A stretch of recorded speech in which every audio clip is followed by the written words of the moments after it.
மக்களே ஐபிஎல் ஆரம்பித்தாலே நம்ம cricket fans எல்லாருக்கும் தொல்லையாக எடுத்து ஐபிஎல் மட்டுமே பார்க்குற தற்கூரி ஃபேன்ஸான சிஎஸ்கே ஃபேன்ஸ் தான். ஒரு வழியாக நான் தேடி கண்டுபிடிச்சி உண்மையான சிஎஸ்கே ஃபேன்ஸை கண்டுபிடிச்சிக்கிறேன். சிஎஸ்கே ஃபேன்ஸ் மீன்ஸ் உண்மையான கிரிக்கெட் நாலேஜோடு இருக்க சிஎஸ்கே ஃபேன்ஸை கண்டுபிடிச்சிக்கிறேன் கைஸ்.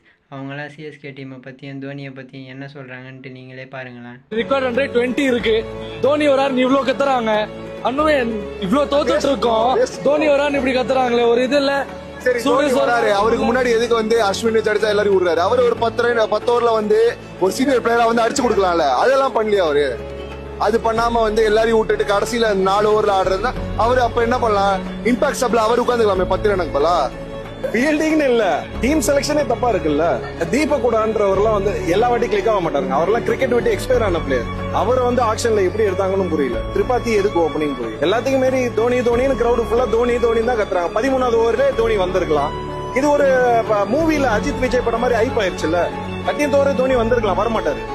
இவ்வளவு பேர் 15,000 பிளாக்ல உங்களுக்கும் தெரியும். 12,000 15,000 வரமாட்டாரு.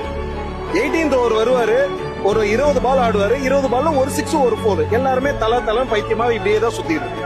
எவ்வளவு வருஷத்துக்கு இப்படியே தான் சுத்த போறோம்? வேஸ்ட். இந்த வருஷத்தோட ரிட்டையர் ஆகி போனா நல்லது. சீரியஸ்லி இதுக்கு மேல இந்த கிரேஸ் இருக்காது. எவ்வளவு நாள் தான் முட்டாளா இருக்கும்.